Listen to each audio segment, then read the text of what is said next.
If you think about your life and you think about the options you have at any one stage, it's really helpful and healthy to think about, yes, I love that thing, and I have 50 years, I have 70 years, however long you think and hope you want to live, to do all sorts of interesting things. Hi, it's your friend Lizzy, and welcome to another episode of Lean In with Lizzy. I love these solo episodes because I get to share things that are super near and dear to my heart. And today I'm going to share something with you that I feel crazy passionate about. So passionate about that it's actually why I named the podcast Lean In with Lizzy. So yesterday I had a really interesting conversation with a friend. I haven't seen her in a long time. We used to live in the same neighborhood and she's amazing. She's about a decade older than I am. She's really involved with college-age girls and mentoring. And she came up to me and said, I would love you to speak to some of these girls. I was excited. I actually love working with college-age girls, possibly because it was a tricky time for me. I was really happy. I dated a ton. I loved studying. I went to college. But as far as really knowing what I wanted to do and who I was, I feel like I really floundered in those years. So right away when she said this, I got really excited because I love the chance to maybe give back to an age that was not as easy for me. So as we were talking, she said, she was running by some issues that she's had with the girls and some questions that they've had. And we were mostly just brainstorming about what the topic would be that I'd come and speak about. And what I said to her, my favorite topic to speak about is just building your best life.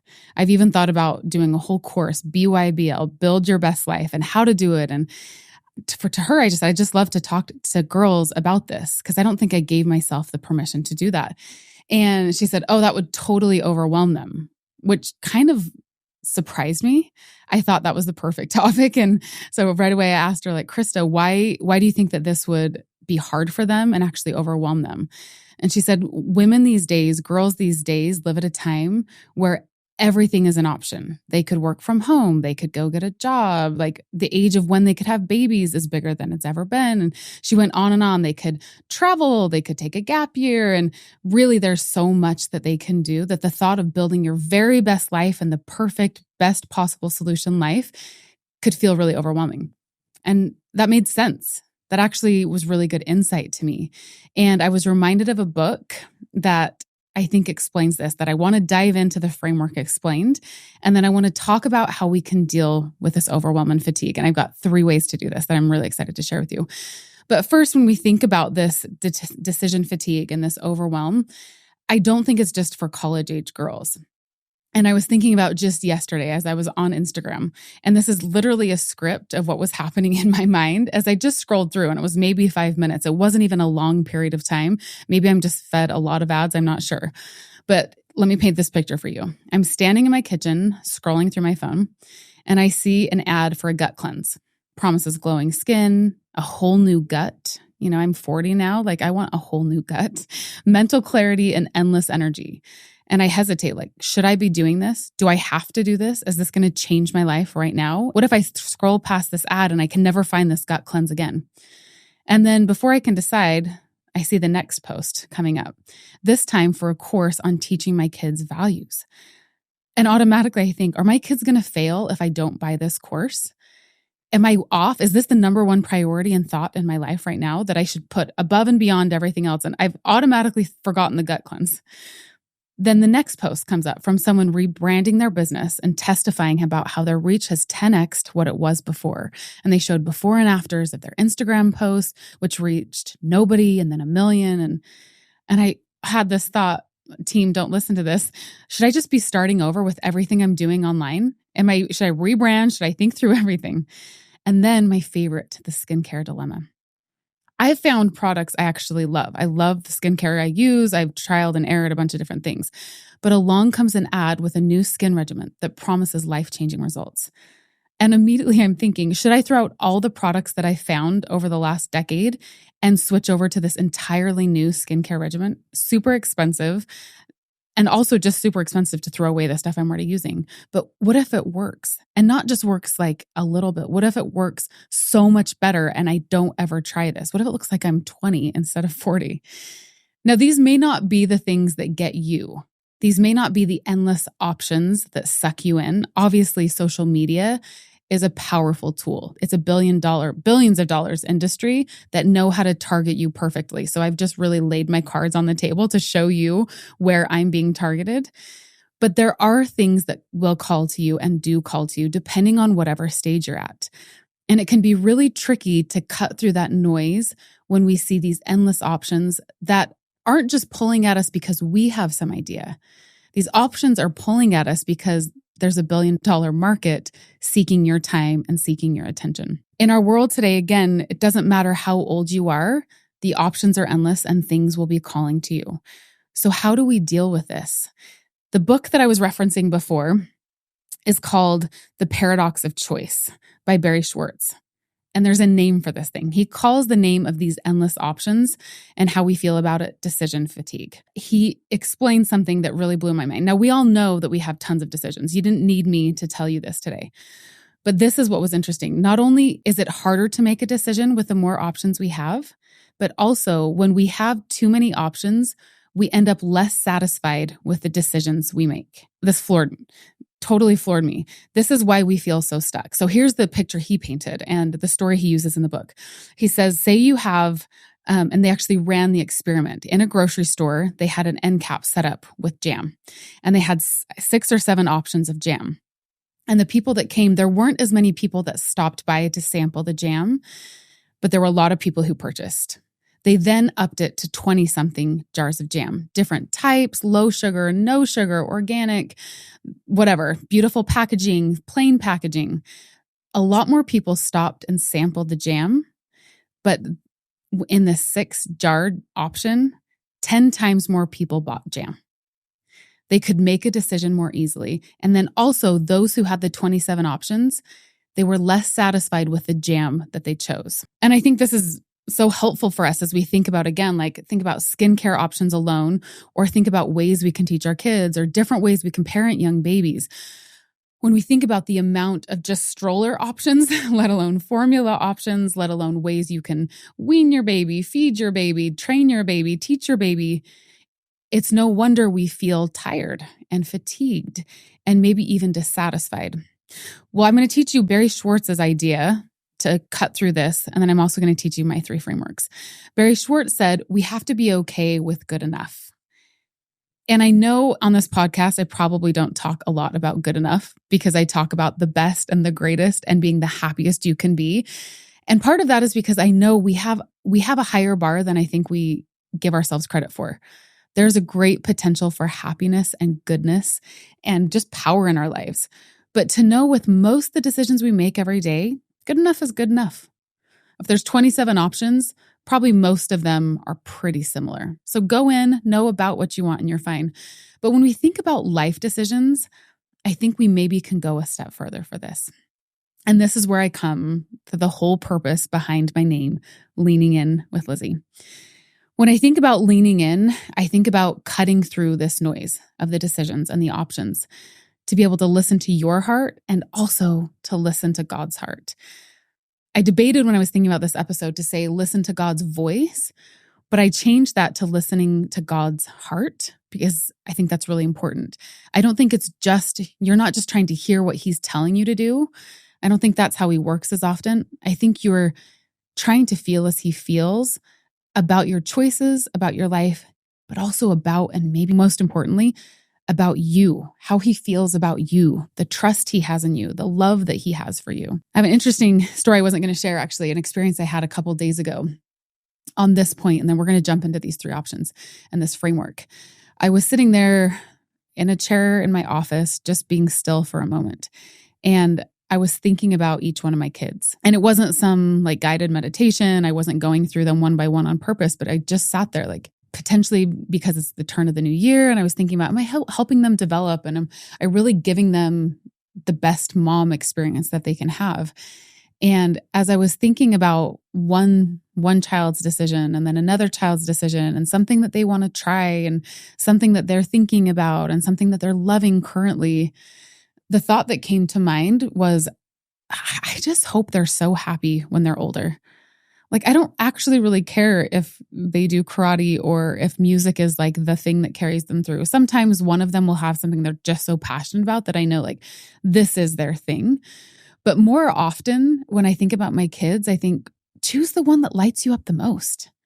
Choose the thing that really excites you, because I want you to be passionate and excited about your life. And I think when we think about God's heart and hearing his voice and love for us, I think it looks a little bit more than like that, where he's like, tell me what lights you up. Tell me what excites you. So I want to keep that in the back of our minds now as we jump into this framework about how do we cut through the noise and the pressure and the endless options and really lean into a beautiful life for you that maybe isn't the life for everyone else, but the life that's the best and happiest and most exciting for you. Okay, so the first thing I do to cut through noise that we were just talking about and the decision fatigue is to talk to God.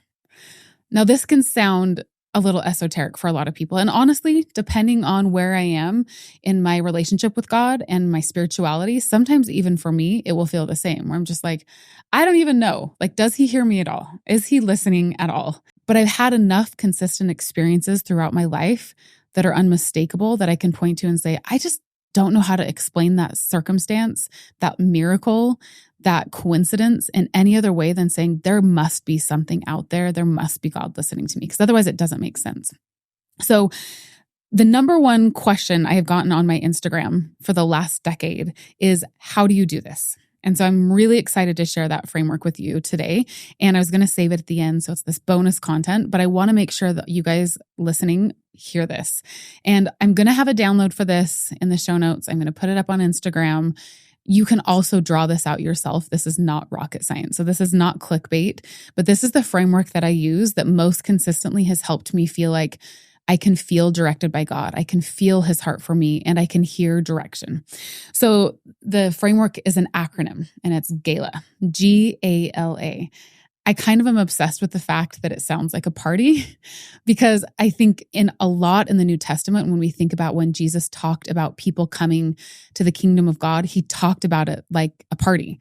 He talked about a bride and a bridegroom, and the groom coming and the bride being there, and they threw a big party. Even his first miracle he performed, the water to the wine, was a party. And sometimes when I've heard faith and spirituality and God and Jesus expressed and stories about him, it feels so heavy. And yeah, there are heavy parts of life. There are the Gethsemanes of our life when Jesus went to the garden, and the times in our life when it is heavy and deep and we are right there in the thick of it with him. But I think a lot more often, there's a lot of joy that he wants to offer us. It's a gala. It's a party. It's a mentoring session with the coolest, best mentor you could ever ask for. Those are the experiences that I seek when I look for God's guidance. And again, we're talking about, we have this noise, we have the things from our phones or friends who are doing things that are different than us, or maybe a brother or a sister. And we're starting to ask these questions like, well, maybe I should do that. Maybe I should start a business. Maybe I should do that thing that they're doing with their friends. How do you know what's right for you? So first, again, cut through the noise by talking to God. So when we think about GALA, here's what the 4 letters stand for. And this is really how I approach like a scripture study. And in scripture study, there's a lot of different, I'm going to backtrack for a second here, because I think there's a lot of purposes why we could go to our scriptures. One is just to be really like knowledgeable, to be a scriptorian about what is in the scriptures. This isn't traditionally how I've approached the scriptures. As I enter my 40s, I've actually set some goals to be more like this, like know where some verses are, know some names better. But that's not really the role the scriptures have had in my life as much, and maybe why I apply them. I really come to them as a guide for me and a way to hear God's voice. So the first thing I do, the G in GALA, is gratitude. I come with gratitude. There's so much good research on gratitude, about how it opens our heart, about how it opens our connection with God, how it makes us feel more positive, see the better side of things. But for me, jotting down a few things of gratitude is a really great way to set the stage to remember what's going good in my life, and also to remember the things God's already done. Those of you who are moms probably know that if a kid comes to you whining and wanting things too often, you might not feel the same in the approach. Now, God's perfect. He's not us. I don't think he thinks we're whiners. Or maybe he does actually. In the scriptures, we do have some examples of that. I think it's more for us though. Do we want to have a whiny heart when we're coming to the best mentor in the world? I don't. I want to approach him recognizing he has been so generous with me. He's given me every time I ask. And so I come and I just jot down some gratitude. And I actually separate my piece of paper into a quadrant of 4. And that's what the download will do. And the first one is just gratitude. And I'm not trying to write only things that I know were God or whatever, just gratitude for any simple thing, any big thing, everyday thing. I try to make it specific and not just, I'm grateful I have X, Y, and Z, but like for specific things that I'm seeing in my life that I'm grateful for. The next one is ask. And this, I just free write. I don't ask spiritual questions very often. Like, I want to understand faith more. That is my question I'm coming to my study about. Again, if I go more topical and scriptorian and know where things are, I'll probably ask more of those questions in that type of a study. But in this one, it's just, what are the things on the top of my mind? What am I struggling with? What do I wish I felt more? What do I feel concerned about? And I just jot a few down. I'm not trying to be exhaustive here. I don't have hours typically in my mentoring sessions with God, but I write some of those things down. The next thing, then I actually open my scriptures at this point. So the first 2, my GALA, my party, gratitude, ask, and then I open up whatever I'm studying that day. God's words of spiritual leaders that I look up to and love. And I just start reading where I am. I might be jumping into a topic at this point. I might be reading something more modern or something in more ancient text. And as I'm reading, I just note things that are sticking out to me. It may be something specific, like I never noticed that this prophet went here and that was tied to this. Sometimes it's a learned thing about something specific. Sometimes it's ideas that come to my mind, but I'm just jotting down anything that feels interesting. This is often where a lot of the magic happens, where I hear and feel God. Typically, in my experience, it's not like, oh, you should do this. But I start to notice patterns like, oh, that's so funny that was mentioned there. And it was also mentioned over here. Or I was watching a motivational YouTube this morning when I was working out, and that was also mentioned in the study. Like, is that a coincidence? I find when themes come up in patterns, those are the types of things I'm looking for that feel like, that's got to be God. Like, that just doesn't make sense that the exact thing was said by Jocko and by Jesus. Doesn't make sense unless I happen to be right in this exact same point on the day. And then when it ties into the question I had that day, those are the types of things I'm looking for where God is opening my mind to how he thinks and how he feels. Something I love about this approach and talking and turning to God is I literally picture him as sitting higher than me, not like in a chair up here, but literally he's like at the 30,000 foot view looking at my life. He sees an eternity. I love having a mentor that's even 5 years older than me, give perspective on the stage of mothering or my relationship with my husband.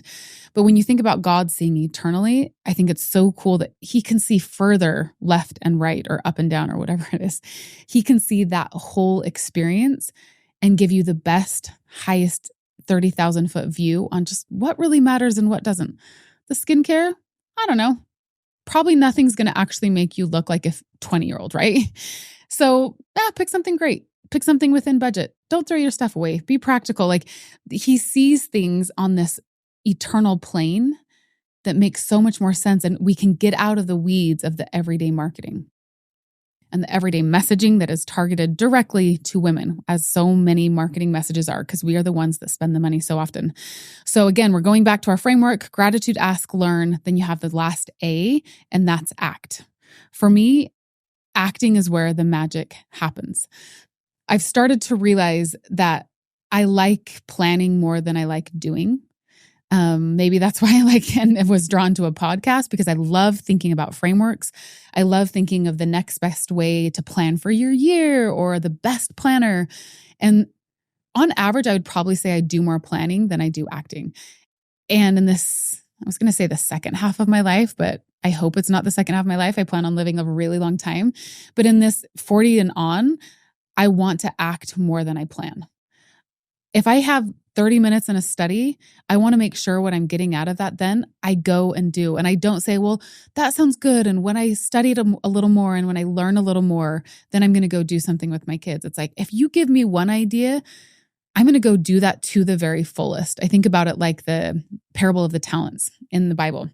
And Jesus teaches about a few people who have different. One has one and buries it. And again, I'm not the scriptorian that's going to remember exactly this story.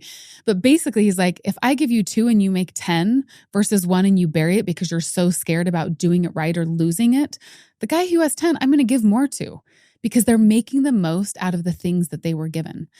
And that's how I now am approaching some of this planning stuff. I'm like, I'm going to get it the best I can in the time that I have. And often that time isn't as much as I thought. It doesn't give it to a state of perfection, but it probably gets it 80% of the way. And the last 20%, I don't think anyone's going to care about. Not my husband, not my kids, not my work, not the podcast. And so getting it good enough on the gratitude, ask, learn to say, this is how I'm acting today. And this podcast is an example of that. Like, I don't have time to spend days and days on every solo episode, but if I have enough of it, I'm going to come and teach the thing I have in the hopes that it can share someone else. But this applies to every area of life. So again, you're cutting through the noise. The first thing in the framework is talk to God. He has a higher view. He has real eternal perspective. He also has a ton of love for you. And maybe you don't feel this in your relationship with God yet, and that's okay. But he sees you for who you really are. He gives you the benefit of the doubt because he knows how hard some of these things are for you. He knows your past. He knows where you've struggled. And so go to God. Let him weigh in on the situation. I would say that probably will cut out, 50% of the struggles that already happen on a day-to-day basis of the little issues and the struggles that come up. The second one, I actually feel as passionately about, and this is lean in to your own voice. I don't know if this is true for all women. My guess is that this is more true for women than for men. I think we struggle listening to ourselves. I think we are really good at sacrificing. I think we're really good at people pleasing. There's really great literature on women being scared to make mistakes. There was an interesting study done that my husband sent me a decade ago when we were just starting to have kids and had 3 girls in a row, where they brought a group of, 3rd, 4th graders. This is in a really great TED Talk I should find. And they had them do some coding. They taught them some coding and had some problems. And they said, you have a certain amount of time and turn your answers in. And the results came back, and on average, and it was like a crazy amount. It wasn't just like on average a few more boys than girls. Way more boys than girls had answers down. The interesting thing is a lot of the girls had no answer for a lot of the questions, which was really surprising to the researchers. And they went in and they hit undo and looked at what happened and what they were actually doing. Like, why didn't they have any answers for some of these questions? They gave them plenty of time. And when they looked back, the girls had actually written and worked and done a ton of the problem. But if they didn't have the answer right, they gave no answer at all. Where a lot more of the boys came with a good enough answer, the best that they could do, but they didn't come back with nothing. This is also true in interviewing. Many more males than females will apply to a job that they're not actually qualified for. Most of the time, women don't apply for a job unless they fit 100% of the qualifications. And I'm not going to get the statistics perfect here, but most of the time, men will apply if they're over like 50, 60, 70%, right? May have even been lower than that. And I just think that that's interesting with women. If it's not perfect, if it's not right, if we're not the perfect candidate, we don't want to speak up. We don't want to show the work we've done. We don't want to show effort that has been put into it. I wish 20 years ago, 20-year-old Lizzy would have done a lot more work knowing me. I wonder if some of those college girls, and I hope you're listening and I hope you'll reach out to me, when you see all of these great options you have for your life, I wonder if some of you aren't turning to the source, to God, but I wonder how many of you don't know yourself and haven't taken the time to say, like, am I okay with what I like? Am I trying to please someone else? Am I trying to live for somebody else rather than me? So there's a ton of ways you can do this. I think one of the keys to I jotted down a ton of ideas. I think the common factor in a lot of these ideas is just getting quiet, being still, having times of silence where you're by yourself and you get to just think through things. Now, there's a ton of ways to do this that might be more comfortable for you. At different portions of my life, different times, I've done a lot of walking. Walking outside is like a conduit to my own heart and God. Like, I just get to sit there and think of the things that I love and I don't love, and process how I handled things and how I responded in ways that maybe were authentic or weren't authentic. Walking is a great one. Being in nature is a wonderful way to cut the noise and the distraction. Anything artistic where you have time to be in a flow state, especially if you are artistic, if you're drawing or you're painting, those times are really great times to cut the noise of the world because you're sitting in a flow state. There's also a lot of literature, which is funny, about your brain waves driving the car and in the shower. And I hope you're nodding your head right now because it feels counterintuitive. But if you're by yourself in the car or when you're taking a shower, you actually get a ton of great ideas. It's like your mind processes, and there's something about those two areas where your brain goes to a different state and you're able to do processing and thinking differently. Another one that I am obsessed with is journaling.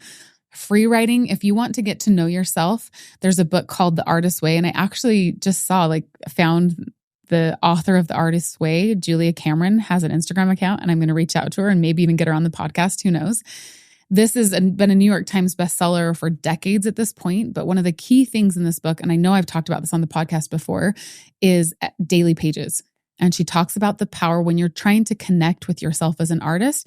But I take that really just connect with who you are and know yourself, trust yourself, have confidence in yourself. The power in writing your daily pages, I feel like there's nothing like it.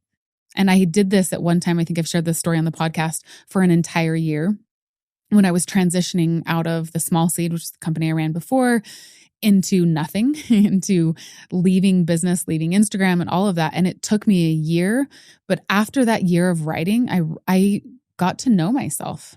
It was like I was going to say dating myself, but something where I was like, I found out what was really going on in my mind and my heart. And after enough days of writing those things, I started to trust myself more than I trusted other really strong voices in my life. So that's one I would really recommend. And if you are in the college stages, or if you feel like you're older than that, maybe you're a recent empty nester, or maybe you're a young mom, or you're in a new stage of motherhood or womanhood and feeling like, man, I just don't feel satisfied. I'm listening to what everyone else has to say. I'm trying to please everyone. And because of that, pleasing nobody, especially myself, I would really recommend that. Listening to yourself, knowing what you like and what you don't is the key to everything. It's the key to great relationships and friendships. It's the key to knowing how you want to spend your free time. There's some really interesting statistics and studies done on children who grew up with parents that were very involved versus kids who grew up with parents who were kind of involved. And this isn't like, parents who didn't care or who neglected or left behind these kids, but maybe had things going on in their own life. And the research shows that the kids who grew up with really involved parents had less confidence in their own decision-making than kids who grew up with involved enough parents. And I think this is fascinating research. I think we should do a whole podcast episode on this. I don't think I want this to be an excuse to I don't really have to care about my kids. But I think it could make a great case for women having their own lives too, and modeling what it looks like to do your own things and being busy enough that you let your child make their own decisions, and having the restraint enough to let your kids experiment and try what they like. So if you grew up in a house like this, you may be especially interested in trying some of this, leaning into your own heart and your own mind more. And again, actually in The Artist's Way, another thing Julia Cameron talks about is taking yourself on an artist date and asking yourself, what are things I just love to do? And making time once a week for a date for yourself to go do those things that light you up and that you love. I think this is really good advice, again, particularly at the college age. If you go and you think about, if once a week I was doing something just for me and I gave myself permission to do it, what are the things that I'm regularly gravitating towards? Take note of those things. If every time you want to go do something with art and design, but you've told yourself you can only be a lawyer. Now, I did go to law school and I actually love art and design, so I'm totally pulling out of my own background. You can think about the fact that, am I aligned? Is the career that I'm going into actually going to be something that I'm obsessed with and I love? I think building your best life means knowing what you love to do. I'm at a stage in my life right now where I am continuing to learn more about myself and give myself the permission to advocate for myself and do more. But what's really fun is because I know these things now, it's becoming easier and easier to say no. And maybe you're one of those lucky few, which is probably 10% of the population of women, who saying no is no big deal and you don't worry about this. But for a lot of us in the research, this is not the case. It's hard to say no. It's hard to feel like you let people down. And I'm at a place right now where I know what's most important to me. I know who matters the most and who I care the most long-term about pleasing. And so saying no and saying yes is becoming easier and easier and easier. I wish I would have been there 20 years ago. So if you're listening to this in your 20s, bless you. I'm excited for you. And I hope you can get to the point where in your dating relationships, in your friendships, and the things that you do, you get to a point where you say, I know who I am, I know what I want, and it's really easy to cut out the noise. Okay, we ready for our third part of this framework? The third one is remember the season you're in. As you think about the things that you're looking at and thinking about that you may want to do or you may not want to do with these endless options around you, I'm going to point you to a podcast episode I did about what's important now and about really focusing and being present on the things that matter. I think this is really good advice when we think about our seasons of life. Something that was an option for me and a great idea in my 20s may not be the best option for me in my 40s. It's good for you to think about that in your 20s because you may take advantage of something that you can do now that you won't be able to do later, whether because of health or because of family obligations. There also may be things that sound really good in your 20s that are going to make a lot more sense in your 40s. Again, maybe because of family obligations or because of resources that you now have that you didn't have in your 20s. As you think about your life cycle as a woman, and the lifetime that you have. I've talked about this in some other podcasts. I don't want you to limit yourself to thinking, if I don't do it in my 20s or 30s, I'll never be able to do it. I'll become irrelevant. I won't have the look or the lifestyle that girls have that maybe will give me these options for a career or will give me options the other way. I think that's the sad lie that's been fed us a lot. And it isn't true and it doesn't work out that way.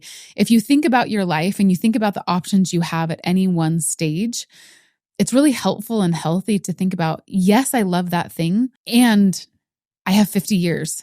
I have 70 years, however long you think and hope you want to live, to do all sorts of interesting things.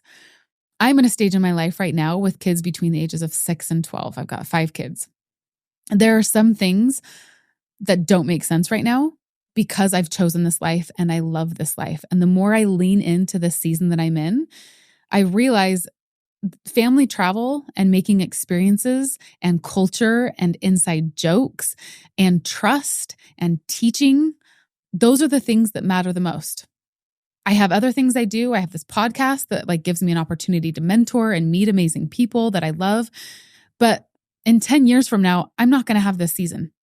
I won't have this opportunity. And so I don't want to blow this and let this go. I wish I would have done this in my 20s. I recorded a really great podcast with Corinne Stocco at the beginning of the season. It was actually on her platform, which I'll link in the show notes. And we compared the notes of our college years, which was so funny. And really, we were the opposite. And my college years, I was obsessed with getting good grades. I lived in a college town that was 15 minutes from great skiing and snowboarding. I'd grown up snowboarding. I'd wanted to ski. I think I went 3 times. I actually probably went once, if I'm being honest, once or twice. And I think they were both dates where someone invited me and I wanted to go out with a guy. And so I went. That was something I loved to do, but I didn't make time for because getting good grades felt like everything.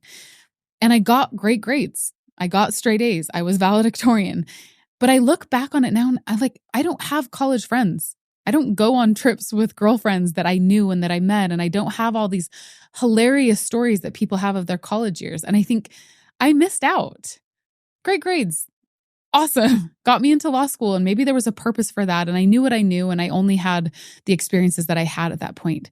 But I think back and if I were thinking then how to live my best life, I think I could have got great grades and gotten to every place I wanted to be and had great stories to tell and had great friendships that I carried throughout the years.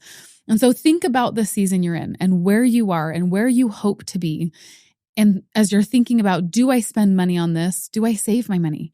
Do I ditch this career that I had and go into a new career? Or do I double down and do I do something harder to get better at what I am for a time and sacrifice? There's so many choices that you have on your plate right now.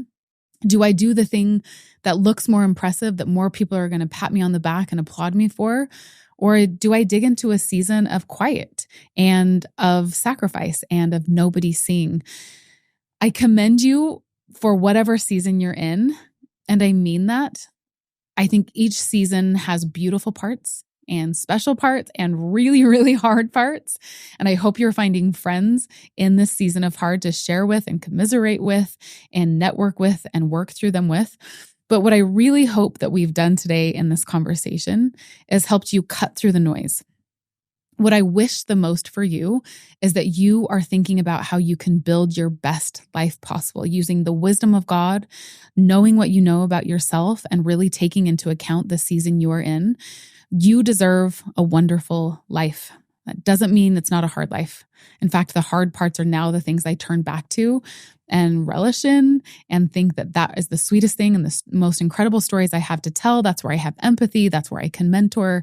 But you deserve a great life.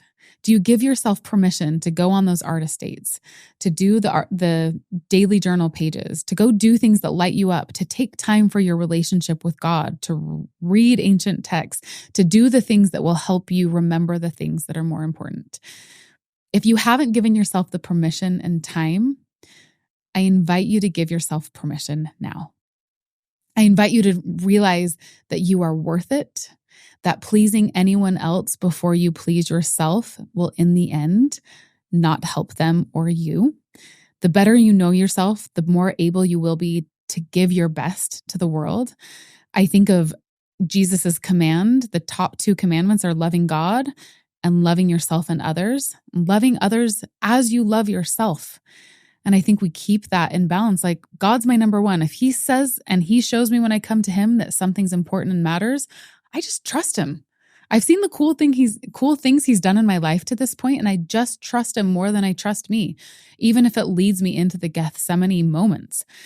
But then loving others and loving self, like, I got to do both, and I get to do both.